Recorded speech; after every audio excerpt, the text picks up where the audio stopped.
You are now listening to theGrio's Black Podcast Network, Black Culture Amplified. What's going on, everybody? Welcome to Dear Culture, the podcast for, by, and about the culture. I am your host, Panama Jackson, and today we have what is likely to be an enlightening and informative conversation show for you all, because if it's probably going to enlighten me, I know it's probably going to enlighten some other folks, because I am a fan of country music, but we got to have a conversation about what that even means. This is what I've learned lately as I've done my deep dives. So today our guest is a singer, a songwriter, an advocate for marginalized communities in the country music space. She's a radio host for Color Me Country on Apple Music. She's in the recent subject of an American Masters episode. In 2007, I became the first Black woman in 20 years to be on the Billboard country charts. Please put your digital hands together for the one, the only Rissi Palmer. How you doing? I'm good. I'm so excited to be here. Thank you for inviting me. Oh, listen, I want to tell you how this happened, because I want you to understand how we got here, okay? Because please. I started doing a deep dive. But here's what happened. Francesca Royster writes the book Black Country Music, yes, right? And in this book, there's this whole section about like Afrofuture, the future of country music and Afrofuturism and all this stuff. And you're mentioned in there, right? So I'm looking up, I'm learning, and while I'm a country fan to a degree, I'm gonna have to explain that at some point too. Okay. I see your name and I'm like, okay, well, I'm doing my dives and I see you have this country radio show. And because I plan on talking to Francesca Royster, I see you have a conversation with her. So I listened to it, I was like, oh, yo, she gets it. What do you think it's going to take to shift the culture? And there are underground forces, like people creating edgy work that's saying stuff that maybe you can't say if you are interested in, performing on at the Ryman Auditorium, and that this music also kind of has a listenership, maybe growing and connecting people, maybe breaking the rules of the genre. And I think those kinds of underground movements can push and change minds and create audiences, so that audience members are hungry and demanding for more. Now listening to your music, I'm like, wait a minute, this is amazing. Like, I love this. I love your voice. I love all the stuff.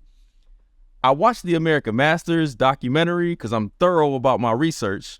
And I see you mention like Somerville, Georgia, which I have a connection to. I'm like, listen, I do. So I went to high school in Huntsville, Alabama, or Madison, Alabama. Let me not give Huntsville. But all my family's from Atlanta. So when we would drive from Huntsville to Atlanta, we would go through the mountains, which takes us through Somerville, right? On the way to 75 at Adairsville, whatever it's, I think yes. Adairsville, something like that. And there's like this ice cream shop that's right outside of Somerville. Yes. Like after you come down the mountain, you hit this ice cream shop. And I used to go eat. We would stop there all the time at this ice cream shop to get ice cream. So I'm seeing Somerville. I'm like, wait a minute. So she'd have been places I've been. Like, this is, there's little forks in the road and stuff over there. So I was like, I got to get her on here because there's all these connections, and you speak so eloquently and talk about like taking up space and reclaiming time in your particular genre, in your lane. I was like, I got to get you on here. So, I'm excited to have you here. Thank you for being here. Oh my gosh. Okay. First of all, that little ice cream shop has saved many, many a trip going to my great grandmother's house when I was a kid. So I'd love that you know that. And thank you so much. Like that means a lot. That means a lot. So thank you. Because I've been a longtime fan of what you do for a long time. Because also we have another, with Very Smart Brothers, you and Damon. I'm from Pittsburgh. I was born in Pittsburgh. I was born in Swickley, Pennsylvania. And so my girlfriend, actually, one of my best friends growing up, was a fan of y'all and then turned me on. So I've been following every iteration of what you're doing. So this makes me very happy. Full circle. Ain't that? Full circle. Ain't it all right? That's what I'm talking about right there. So I wanted you to come here because I want to have a conversation about, like I said, taking up space and reclaiming time, however you want to frame that, in country music. But I got to start with the biggest, most ridiculous question possible, which is, what exactly is country music nowadays? Because Listen, when I grew up, my mother was a big country fan. So, and I'm talking about like the Waylon Jennings and everybody loved Willie Nelson, of course. But like Hank Williams Jr. and, you know, Charlie Pryor, all that kind of stuff, which is more traditional, I suppose. Yes. Yeah. Nowadays, I don't know what's country and what ain't anymore because pop country got to be a thing, right? But then you got trap. I mean, that whole Lil Nas X thing, listen, I don't know if that's country or not. But I know Breland and his song My Truck is a jam in my house. You can call me crazy, but don't touch my truck. And they got the Sam Hunt version where talking about dusty floorboards and stuff like that. So, like, what is country nowadays?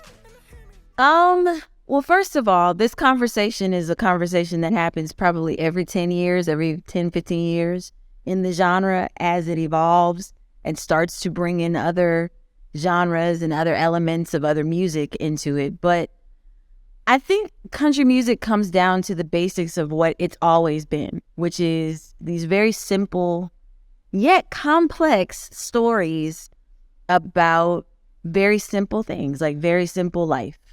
Coming from that small town, having your heart broken, falling in love, talking about your childhood, telling stories. Like the emphasis is always on the stories. Right. And so no matter how many trap beats you got behind you or, you know, how many guest rappers you have on your songs or anything like that, like it always comes down to the actual story. And so country music, it's really funny that you ask because we're in a bit of a transition right now because there are the Brelands and then there's like the Jelly Rolls and all these other new artists that are coming along that are kind of pushing the limits. And then you've got artists like Luke Combs and Lainey Wilson who are very traditional and harken back to what people traditionally think of as country. And so these kind of things are happening in tandem and it's really interesting. And it seems like based on sales and trends, that it's kind of starting to move towards traditional again, which, like I said, happens every 10 years. Which is fascinating to me because, again, you know, like, as I started doing deep dives, I came across, like, Gangster Grass, which is, so I'm like, I gotta hear what this is. Like, I don't. So, what gets sold gets the water to grow, and the sunlight to get the harvest ready to show. And to me, as somebody who is a big music fan, so that's why I kind of enter this as a huge music person, but certain sounds always just like gravitate. So I'm listening to this stuff and I'm always wondering, like, internally how country artists feel about the cross genre. Like, is Taylor Swift even country anymore? Because I thought she was country, but now she's just making pop songs as far as I can tell. Like, she's on all the pop stations, but I imagine with it internally, community-wise, it has to be like a constant conversation about, and I hate to say it, but like who's real country and what's not, right. And all. Like, are these the fights that y'all having internally, like when y'all get together in the studio? Well, you know what's funny is like, okay, so there really are like two different industries. And so This is when we can get into race conversation and stuff like that because it does feel like there's two different things going on and like there is conflict and that sort of thing. But I think the conflict is not so much with the artists as it is with the audience and with the industry, because industry always wants to go with whatever is hot and whatever is popular. Like there was a song called Lord Mercy. He was rapping about going to Applebees on a date night. Okay. Applebees on a date night, and then something else, and like, you know, arguing, wearing short shorts and something like that. Yeah, we fancy like Applebees on a date night. Got that Bourbon Street steak with the Oreo shake. That was like one of the most popular songs, and it was huge on TikTok and all that, and it's very clearly a country rap song. Okay. And not a lot of people have problems with that. But then whenever you have an artist like Breland come in and incorporate gospel elements and some hip-hop elements and all these kind of things, like people love what it does for streaming numbers. We went crazy out there last night. We need saving in this view. But then it becomes what's happening to this genre, what's happening to our music and that sort of thing. And so that's why I think the pendulum is swinging back this way, because if you notice, the context of all this is in the last 3 years, there has been an influx of artists of color in the space. Absolutely. And so people have been dabbling with rap and dabbling with trap beats and using drum machines. I remember when I was writing, and this was in town, and this was, Lord, like 12 years ago, people had started bringing drum machines to the writing sessions and stuff to play underneath us while we're playing with our guitars. Yeah, so this is the thing that's been going on for a while, but it only becomes a problem when all of a sudden everybody not only is the music starting to sound different, but the people are starting to look different. So I think it's I don't think it's an artist issue, because artists are going to do what artists are going to do. And that is create and evolve and change and do different things. But the industry and the fandom and radio included in the industry are what bring up this isn't country or this is country discussion. Yeah, that's why I did love that Billy Ray Cyrus hopped on like Old Town Road. He's like, y'all saying this ain't? Now say it's not. Hat down, cross town, living like a rock star. Or even Sam Hunt on My Truck. Like, he gets on. AC busted and the floorboards rusted, with a little bit of love and it'll fire right up. And listen, I gotta be honest, that Sam Hunt version goes. Like, I love that version. That's the only one we listen to. My kids love that song because it's basically a trap song that's just, he's talking about Jordans and, my kids don't know what blunts are necessarily, but, that's what he's talking about that, so I just make sure they don't say that. But, it's like, it's fascinating because I'm listening to this. I'm like, you could play this in a club. Like, I could run this in a club and nobody would be the wiser of what's going on because it hit so hard. I was like, I know for a fact some of them white people can't stand this. They probably look at this like, here they go infiltrating again. Which is weird because I think of country, like most genres of music that are American based, is probably like a black art form that really gets, like the blues and jazz and everything else. Like, there's a very black through line through all of this stuff. And then, here we go. Like, people like, you're infiltrating our art form, which I do think, oddly, is how most people view country. 100%. I think the branding job that was done back in the 20s was excellent because it is stuck. And, and it was reinforced in the 70s. There is an amazing paper. If anybody wants to go do a deep dive on this is great. She's a doctoral candidate right now, so I can't call her doctor yet, but soon to be Dr. Amanda Martinez, who I've had on my show before, and she's brilliant. She wrote a paper about how country music became like seen as this right-wing, patriotic, American white art form. And it happened in the 70s. And it's because of Richard Nixon. And then it was continued by Ronald Reagan and really driven home in the 80s. And now that's why you see like this shock and awe as to what the genre has become. And like, when you have people like Chris Stapleton or Dolly Parton or Garth Brooks speaking out about, injustices and social justice issues and people being shocked and that sort of thing. That's why that happened, because this art form started, one of the bassist instrument, two of the bassist instruments, which are the fiddle and the banjo, are based on African instruments. The banjo even retained the shape of what it was when it was in Africa. And, there's evidence now that fiddle also, like it's Celtic, but it's also African. And there are styles of playing and styles of, of fiddling that harken back to tribal players. And the early string bands were black and they were enslaved people. And, in wanting to imitate us, they would often put on blackface and tried to perform the songs exactly as we did. And, one of the first families of country music is the Carter family. June Carter Cash comes from the Carter family. Oh, June Carter Cash, yeah, okay. Yeah, and one of the things that they're known for is their very distinct, Ma Carter's very distinct picking style. Well, guess where she learned how to do that? From a black pastor named Leslie Riddle.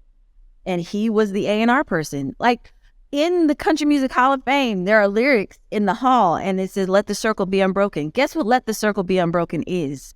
It's a Black spiritual song that was taught to the Carter family by Leslie Riddle from the Black church. So, you know, so many of I could go on and on. T-Tot Payne taught, oh my God, Hank Williams. Hank Williams is known as like the forefather of country music, like one of the first icons. T-Tot Payne was a poor Black man blues player. Hank Williams couldn't even afford to pay him money for guitar lessons, so he gave him sandwiches in exchange. So and I can, like I said, I can go on and on and on. We are always there. We have always been there.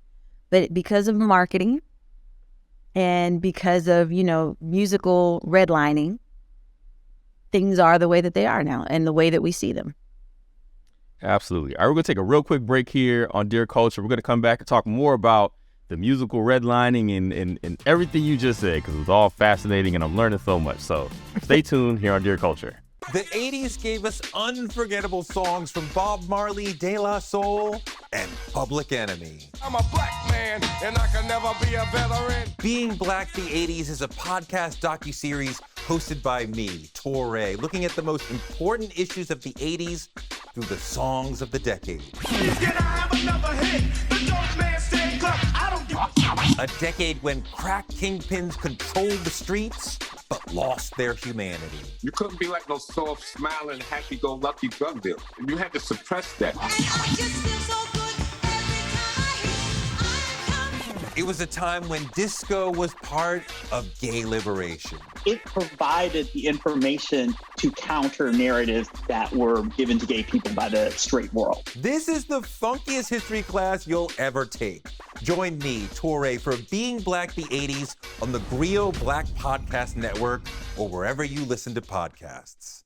All right, we're back here in Dear Culture with Rissi Palmer, and we're talking about the marketing that was done to basically turn country into basically feeling like the white genre of music. That's the way that it's treated. So I have to ask. So I watched the documentary about you on American Masters. It was really fascinating because you kind of have, unfortunately, the story that so many artists have over the decades, right? Where the somebody took a shot, it didn't work out, they blamed you, then the record company took advantage of, you know, like having to fight for your own freedom and all that stuff in order to create the music you want to create. So I got to ask, though, because so you're fighting label battles and all of that, but you're also doing so in a genre that, like we're talking about now, is predominantly white, you know, predominantly probably white male. I don't know all the demographics, but for the sake of argument, let's go. This is a white male, like largely white male dominated, even though some of my favorite are the Dolly Partons or, you know, the larger than life figures. So what's it like as a Black woman taking up space here? Because that's what it feels like you are doing, and doing so in a very loud way. We're going to talk about some of that loudness. What's that like for you? It's very different now than it was in 2007 and the early 2000s when I got started. I came to Nashville when I was 19, and so that was 2000. And we were not having these conversations back then. And in fact, I was discouraged from having these conversations. It was more so like, put your head down, write the songs, sing the songs, and, you know, don't talk about it. It's obvious that you're Black, so we don't need to talk about it. And so that was how the first half of my career was pretty much conducted. And I didn't really get super political, so to speak, until, you know, after the record label and after everything was over. Like, I've always been Black, but it's always been, you know, just try to get along.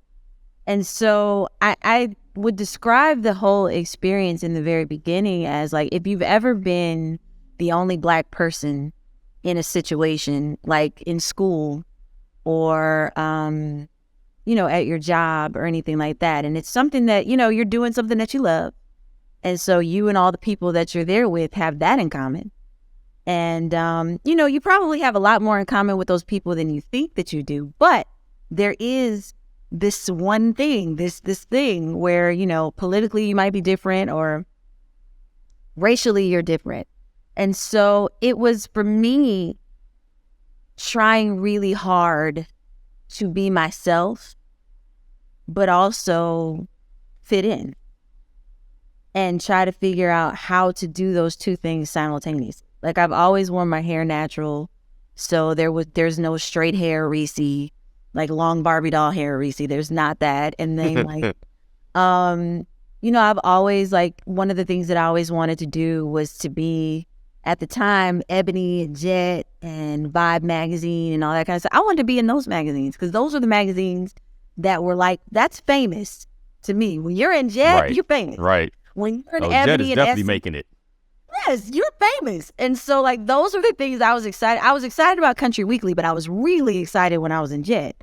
So just trying to keep those two things and stay true to those two things, it was a balancing act. And so there's a lot of code switching. There was a lot of swallowing things that we now call microaggressions. I remember I used to go to radio stations, and the reaction to me would range from, there were very cool people, people that were very excited about me, and then there were people that were just like, so why did you choose country? Like, you talked about the authenticity thing earlier, like, what is country? I used to get asked that all the time. I went live one time with a radio station in the morning show, and they just started playing obscure country songs to see if I knew what they were, to test me in front of an audience, to see if I knew what I was talking about. But what they didn't know is I'm a music head. So I was like, oh, I know that. That's Fair and Young. And like that kind of thing. They're like, oh, okay. And, you know, and then there was the testing you, like, oh, well, you're beautiful for a Black woman. Or, well, you're not black. Wow. And like that kind of thing. And so it just ranged from that sort of thing. And like sometimes I would be the only Black person in the venue besides people that were working there. And, you know, I have played to all white audiences before. I have played having to sing in front of a Confederate flag waving right in front of me. Wow. I was refused once to walk on a stage that literally had my name on the banner that was hanging above. A security guard didn't want to let me on stage because he was just like, what are you doing here? And I was like, I'm Rissi Palmer. They're playing my song. I need to go out on stage. The promoter had to come and have them let me on stage. So just, you know, I have tons of stories like that. So it was just like, again, balancing what you love with balancing being true to who you are. So does that feel like you're fighting the good fight, so to speak, having to do stuff like that? Because I can't imagine having to play in front of a big Confederate flag. Well, you know, like that's like the most flashingest red light of all time, right? Like whenever, you know, I went to high school in Alabama. Like I grew up around those things, right? People who had them on their cars, everything. And it's always annoying. It's always, because whether they want it to be or not, that whole heritage, not hate thing, whatever, nonsense. Like it's a symbol of hate as far as I'm concerned. But you kind of, you know, it's like pushing through that to, it's like a small step. It's always a one further step. Like how frustrating is that? But do you always feel like there's a bigger purpose to what you're doing and what you're providing to the masses? So yes and no. I will say in the very beginning, I don't know that I was like hyper aware of, like I knew it. I knew the historical ramifications of everything and, you know, being the first Black woman in 20 years at that time to be on the charts. Like I understood the gravity of that, but I was just trying to make it as an artist. Like I was still kind of thinking of myself as like, I'm trying to be Taylor Swift. I'm trying to be Carrie Underwood. I'm trying to be like all my contemporaries. I was trying to be those people. And so I was like, you know, this is kind of par for the course. But now I look at it more so as, no, you do this because you want to make sure that the next line of people coming behind you don't have to worry about this. Like, don't have to think about these things. Like, they really can be Carrie Underwood and Taylor Swift because they don't have to worry about all these other, you know, all this other bull. So, you know, you talked about Ebony and Jet and all these spaces because I want to shift a little bit because, like, in the country world, it seems like there's a lot of fighting for acceptance. On the Black side, there's a Black coin to this. It's like acknowledgement at all, right? Like, it feels like ain't nobody, like, it's just, we just ain't listening to country music like that. And the reason I bring this up, I'm going to make a real interesting comparison. So you have a song called Seeds. Don't believe what you've been sold. They can bury your body, but never. I saw that you wrote it in the aftermath of Michael Brown, what happened in Ferguson, and you drop a video that I'm sure pissed off all manner of white people, and you mentioned that in the documentary. Can't act too free, act too proud, shine too bright, speak too loud. So here's the interesting thing about that. Kendrick Lamar's song, We Gonna Be Alright, becomes the song of the movement effectively, right? We gon' be alright. Do you hear me? It is synonymous with like the Black Lives Matter at this point. I feel like C should be number 2 on that playlist. But yeah, I also don't think I saw the video for the first time when I'm doing research and stuff like that. Like we have such a we're just not. When people say country, Americana, folk, all this stuff, it's just like, all right, I get off at this road. I get off at this exit. How do you shore up that? Like, that has to be as frustrating as trying to get acceptance in a room with people that don't seem to want you there as like, here, guys, I'm out here making this music. It's for us. Like, your Revival album is amazing. I mean, and it's amazing in a way that's not trying hard. Like, it's not like, what I'm going to say is going to be jacked up, but like when I listen to some country songs by people, I hate the songs about America and all that. Like, come on, like it drives me nuts. Like, stop pandering to people who don't care about you, right? Your music is very authentic, and I swear to God, it sounded like you were listening to Prince when you made some song on there that sounded like Diamonds and Pearls to me. I'm like, oh, this is Prince all day long, like 100%. So what's that part of it like too? Because it's Black music. If Black people making it, it's Black music, right? But it doesn't seem like it's catching on in our community, at least from where I'm sitting, in a way that it should be. And that's got to be similarly frustrating. Oh my God. Like, you basically just named the plight of every Black country artist, Americana artist, is that you are a Black person, a proud Black person at that. And you want to represent. And you also want to do this music that's not thought of as Black. And so you're straddling the fence. Like you're kind of like you're on your own island in a lot of ways, because it's like, well, Black people are just like, and then Black people are like, that's white people music. And so then you don't really have, you have nowhere to go in a lot of instances. I mean, I wish I had an answer for you, because I don't know. And that's something that I think a lot about, especially in the advocacy work that I do, because we deserve to have a Black audience. And there are Black fans. I think, though, there's a responsibility on Black media and Black music fans, too, not to abandon us. I was so happy. We were like at the CMT Awards last year. There was a whole bunch of us there. And I think part of the reason that Black media was so interested is because Monica was there and Anthony Mackie was the host. And so it was a ton of us. And they put all of our red carpet pictures on Bossip. I was hyped. Like, you don't understand how excited y'all were. I mean, that's a sign of making it. You make it to Bossip, boy. You in there. Listen, and it wasn't for doing dirt. Like...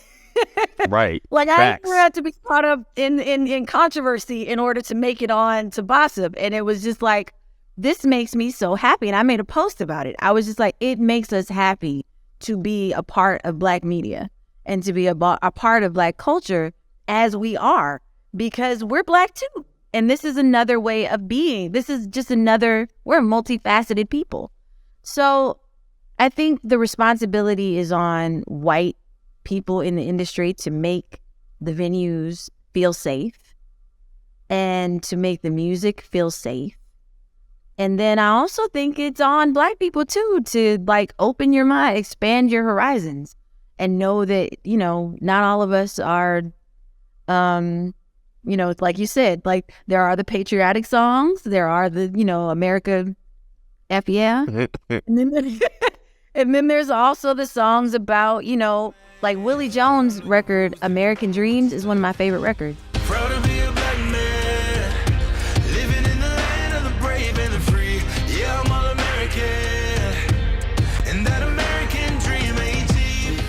it does beg the question about to some degree about like gatekeeping, right? Like nowadays, in order to like break into all these other markets, like the playlists that, you know, all the streaming services create and stuff like that, is typically that's how I find a lot of new music, right? Like, and I'm getting older, so I don't have the patience to dig into music the way that I did when I was in my 20s, right? But you know, I also wonder like how in the world, like I guess I don't understand how to even make that part of it happen, because you know, the music is good, you know, like I genuinely enjoy it. And listen, as far as I'm concerned, so much of what I hear from like black country, it sounds a lot like gospel to me. Like when I'm listening to this sounds like it's straight up out the church. The singing is all like, you know, there's some genres you don't have to really be able to sing in order to make it, but y'all be singing, you know what I mean? Like there's some singing going on, not just singing. And we love that in the black community. We love singers. We love people that can sing, like really do it. And people that, you know what, if you invited them to church, they could come into the front and sing a song if they wanted to. You know what I'm saying? Like that's what I hear from a lot of it. But I've been thinking about that a lot. Like how in the world do you get, because I think it's an awareness thing. Maybe I'm giving too much credit to just awareness, but I don't have an answer either. I've been thinking about that a lot as I listen to your album and the albums of all these people, you know, that I've been exposed to through your radio show or through the songs that I'm hearing there and just the reading and stuff that I've done. Like, you know, I don't have an answer either, obviously, but that's just, you know, one of those things I've been thinking a lot about. Like, how in the world how do you put this music in front of people who are going to appreciate it because it's just good? You know, they just got to know what's out there in the first place.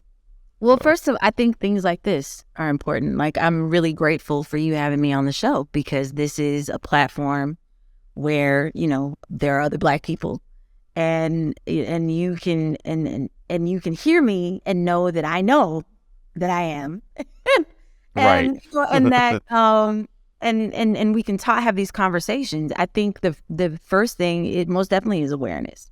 And so it would be awesome if BET integrated some of our videos into, well, they don't play videos anymore, but you know, when there was a time when music videos were played, like it would be nice to be integrated in that. Like Country Girl, a lot of people don't know this. My video for Country Girl was played on BET. And that was awesome. Show the world you're a country girl.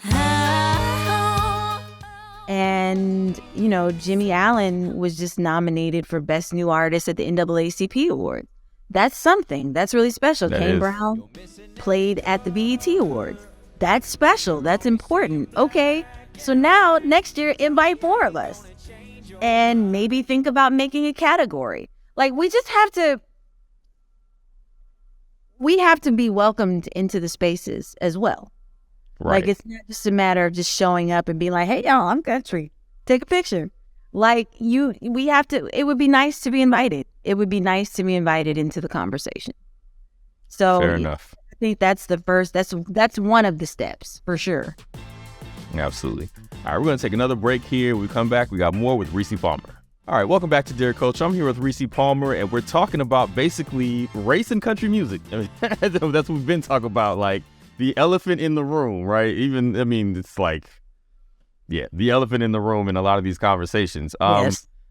You just dropped a new single with Miko Marks, who I discovered through your song. I'm still here, through the mud and tears. Love, I love when I find something that leads me to other things and other people that open my mind to all kinds of stuff, right? I love that. So I appreciate you for that. Unintentionally doing that. Like, you know, I started listening and I'm like, okay, I'm all in. And funny enough, you mentioned how in the last segment we were talking about how being on shows like this, like, let people know, oh, is this like country but Black? Like, you get it, you know it? Because that's exactly what happened when I listened to your radio show. I was like, oh, wait a minute. Oh, this, okay.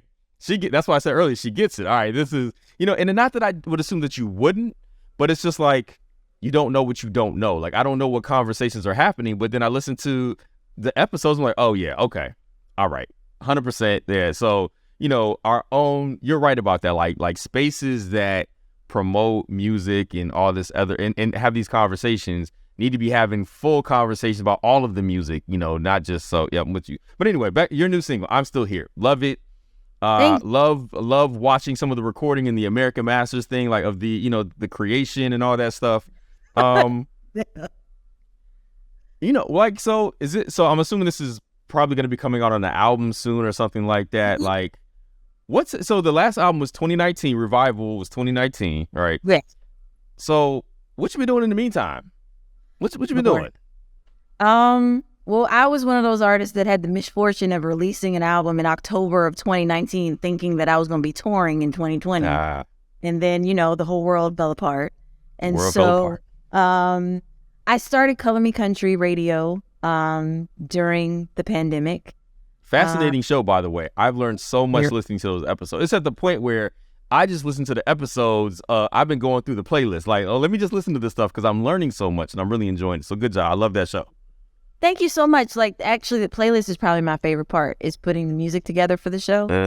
But yeah, so I started doing that. And I just want to drop this. Color Me Country is named that because of Linda Martell. Linda Martell is the first Black woman to ever play the Grand Ole Opry in 1968.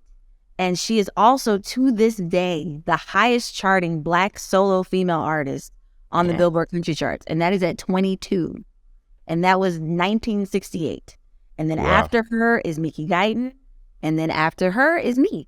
And so just to give you an idea of what that's like. So I have been having a ball doing it and having these conversations and telling the stories. And then shortly after that, I was approached. My friend Kelly McCartney, who is another host on Apple Music Country, they host Record Bin Radio, and they are the reason why I have a show on Apple Music. They hooked me up. Kelly runs a fund called the Rainy Day Fund that gives micro grants to artists of color, LGBTQ+, and disabled artists. Kelly asked me would I like to start a fund for artists of color, specifically in country music and Americana. So then we started the Color Me Country Artist Grant Fund in December of 2021. And to date, we have funded over 70 artists and raised over $100,000 to do that. So I run that. And then I also was asked to curate a stage, which is a part of the documentary, the last 15 minutes of the documentary. Yeah, I loved it. I saw that. It was amazing. It looked amazing. It was like the front porch thing, whatever. It was awesome. That's a stage, and it stays up. They built a house, and it looks like smoke comes out in the chimney and everything. Well, this festival is the Long Road Festival. It is in Leicestershire. You have to say it with an accent. Leicestershire, England, which is like 2 hours outside of London. This is an Americana country music festival that has been happening for the past 5 years. We were asked to curate a stage for an entire day, the Color Me Country Takeover stage. And so last year I took 7 female artists, Indigenous, Latinx, and Black, over, including Nico. And all expenses paid. All of this was paid for by donations to the fund. And I took my band, which is an all-Black band, and we made country music for an entire day over in London. It was amazing. And so we're going to do it again this year. What else do I do? I'm on, I have a nonprofit now, which is going to be the Color Me Country Foundation. And artist advocacy is like a big thing for me. And so because I've been an independent artist for the past 15 years, I think it's really important for artists to know how to do all this stuff themselves so that they don't sign predatory record contracts, management contracts. Because there's so much you can do on your own if you just believe in yourself. Especially nowadays. 100%. There's no excuse at this point. And so that's why I started the fund, because money shouldn't be a reason why you don't do it. And so I'm trying to put together programming for all artists, not just artists of color, but everybody who's an independent artist and wants to know how to do this, but with an emphasis on artists of color. So I do all that. And I'm also a special correspondent for CMT Hot 20 Countdown. CMT is country music television. And so I interview artists and have really funny and sometimes strange conversations with country artists, and it's fun. I have a really good time. So like and I'm a mom. I have 2 little girls, 11 and 3, and so I'm a volleyball mom and a ballet mom, and doing all the things. So you're busy. Yes, you're really busy because I know that volleyball mom. My daughter plays volleyball, so that volleyball mom stuff is. Every busy. weekend. Every week. I fly in sometimes early in the morning from a show. I just did it. I flew in from Virginia at like 5 o'clock in the morning so I could be at my daughter's last volleyball tournament last weekend at 9 a.m. Mom life be lifing. Like, parent life is a whole thing. Parent life is a whole thing. Absolutely. That's what y'all need to be doing. Talk about what it's like to be a parent and an artist. Where's that show at? Because that's what I need to see. Like, all these people, they got all the kids, and I mean, Nick Cannon could probably do this show by himself. But there's being an artist and creative that has to travel and do things and be all the places in order, because it's their livelihood, but also wanting to be an active parent. And I would imagine, sexistly, like women, this hits y'all harder than it probably does men. There's all this understanding of men. You go out, go on the road and make your money and do all this stuff. But nowadays, look, I'm a father of 4. My wife runs an organization for mothers of color in the Washington, D.C. area. And all the dads I know, we're all very active participants, no matter what your jobs are and everything. So, that work in parent life, it's a lot. But I can imagine it's even more so for artists who are traveling and the people that we know, we watch all on stage, and then you get off stage and you hopping on the phone to FaceTime a baby. You know what I'm saying? You just got finished rocking the crowd. And it's like, hey, how are you? So that's, there need to be something about that. Where's that documentary? That's what I need to see. Part of the thing that I loved about the documentary that Dilsey Davis, the director, captured was that life. Because it really is, like, my daughters a lot of times are backstage. And so I'll be, I'm no joke. I just did a show earlier this year where my 3-year-old sat in a chair with headphones on watching Sesame Street while I did the show. And I'm watching her, and because my husband took my older daughter to DC for a vacation, so it was just me and the little one. And so she's just watching Sesame Street while I'm doing the show, and she fell asleep in the chair while the show was going on. So often that is my life, but people don't know that sitting in front of the stage. So it's a whole thing. Indeed. All right, we're going to take one more break, and we're going to come back with 2 of my favorite segments, which are Black Fashions and Black Mendations, here on Dear Culture. All right, we're back here on Dear Culture, and I'm with Rissi Palmer, and we have come to the end of the show, but the fun part of the show, but this whole conversation has been fun and enlightening, amazing, so thank you so much. We do 2 things here at Dear Culture with every guest. We do Black Fashions and Black Mendations. We start with the Black Fashion, which is a confession about your Blackness. Something people would be surprised to learn about you because you're Black. Do you have a Black fashion? Oh my God. Okay. Now you're a country artist too, which is interesting because it's like, I know, even in itself, like you show up and people are like, well, you a country singer? Like that's like your life is a Black fashion effectively. Oh, my whole life is a Black fashion. What do you want? No, let me see. Something that people would be surprised to know. I think, first, I'm a Will Ferrell head. Back on a tour bus, when we would travel, we would have Chappelle Show DVD and every Will Ferrell movie that has ever been made. And I, at least once a day, make a Will Ferrell reference. Like, I call my daughter, I was like, you're my little gentleman. That kind of thing. So I guess, because I always think of that kind of stuff, like those kind of movies, like Superbad and like The Hangover and all that kind of stuff. They're kind of like white boy frat movies. Yep. Kind of things. I love them. Yep. I understand. I work in, and I think Brick killed the guy into so many articles that I've written. Or I love lamp.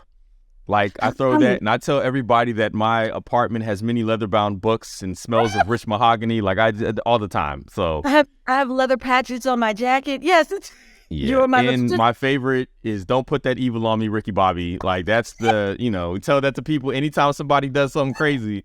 It's "Don't put that evil on me, Ricky." So I'm with you, 100%. Right there with you. The baby Jesus, we've done that many times at the dinner table. Oh yes, got to do the whole prayer. My wife hates it. I throw that in there, just like she hates it. She's like, "What are you doing?" But got to do it sometimes. Got to keep her on her toes. Sacrilegious. That is sacrilegious. Don't say it. Yes, indeed. So sacrilegious, so good. Love it.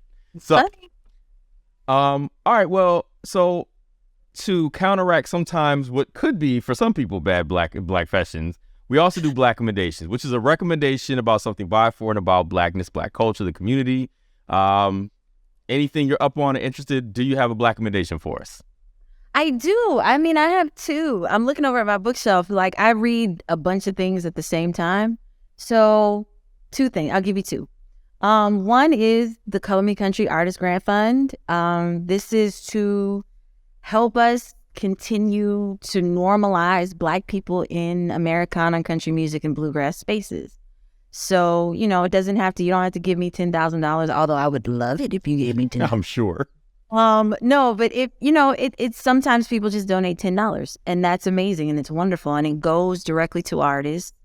It also helps us to do the trip, which we're going to do this year. And I'm trying to raise $70,000 by August. So, fingers crossed. But yeah, so you can go to colormecountry.com and there's a tab and you can make a donation there and you can continue music. You also see all of the artists that we given money to, because you've seen, like, one of our grantees was on Tamron Hall a couple of weeks ago, Tony Evans Jr. And yes, Tony Evans Jr. That's right. I saw that interview. Yep, sure did. Yep. And so Tony's one of our early grantees. I found him on social media. And, Brittany Spencer is another one of our early grantees. And Chapel Hart, who were on America's Got Talent, they were one of our early grantees as well. So, you see where your money's going. So it's a worthwhile thing. And then books. So I'm a big book person. I love history and I love trying to understand why things are the way that they are. And so I'm reading this book. It's called A Taste for Brown Sugar. And it's really good. And it talks about where this whole sexualized idea of Black women comes from. And like the early, back hundreds of years to, where we are right now. And it's really fascinating. Very, very fascinating, especially raising daughters. I'm very interested in it. So it's great. It's a great book. Who's the author? It is by Muriel Miller Young. And the name of the book is A Taste for Brown Sugar, Black Women in Pornography. Wow. Okay. I've never even heard of that book. So you put me up on game. I can appreciate it. I try. Stay put me up on game. Listen, you're doing a good job. All right. Where can people keep up with what you got going on, the touring, new music? How can people keep up with Rissi Palmer? So I guess the beehive center of all of this is RissiPalmer.com or RissiPalmerMusic.com. Both will take you to the same place. And you can find links to all my social media. I Instagram. I don't Twitter so much because Elon Musk frustrates and angers me so. But I do Instagram. I sometimes TikTok. But you can find all the links to everything at RissiPalmer.com or go to ColorMeCountry.com to find out about the show. I post links. All of our playlists are free. So if you want to hear some of this Black country music that Panama was talking about, you can go there. And I make a playlist for every episode. So they're all available. And just go there. And you can see the tour. So look, you're in D.C., so you need to come to Me and Miko's tour. You're an invited guest if you want to come. We're playing the Kennedy Center. Absolutely. Oh yeah, the Kennedy Center too? Absolutely. Yes. I will happily come. Come through. Yeah, you don't threaten me with a good time. I am. It's done and done. Listen, thank you so much for being here. This has been a great conversation. I appreciate your efforts and all of them, because you got a lot of efforts in advocacy, in music creation, in ensuring that there's space available for indigenous and people, just marginalized communities in the space where a lot of times that space doesn't exist. So, I appreciate learning about it. Thank you for being here and all that you do. It's genuinely appreciated.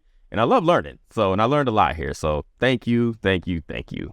No, thank you so much. I really appreciate it. Like I said, these types of conversations are exactly what are needed in order to kind of bridge the gaps. So thank you so much for going down the rabbit hole and for having me on. I appreciate it.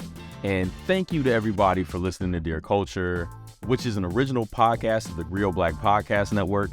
It is produced by Sasha Armstrong, edited by Jeff Trudeau, and Regina Griffin is our director of podcasts. Again, my name is Panama Jackson. Thank you for listening. Have a black one.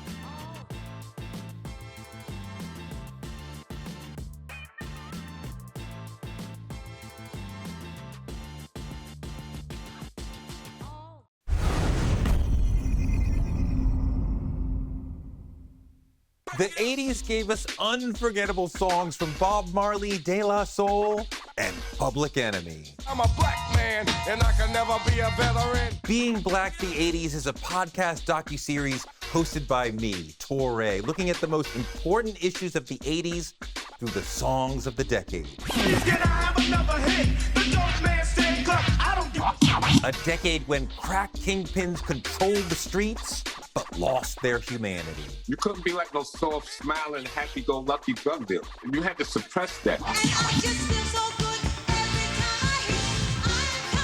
It was a time when disco was part of gay liberation. It provided the information to counter narratives that were given to gay people by the straight world. This is the funkiest history class you'll ever take. Join me, Touré, for Being Black the 80s on the theGrio Black Podcast Network or wherever you listen to podcasts.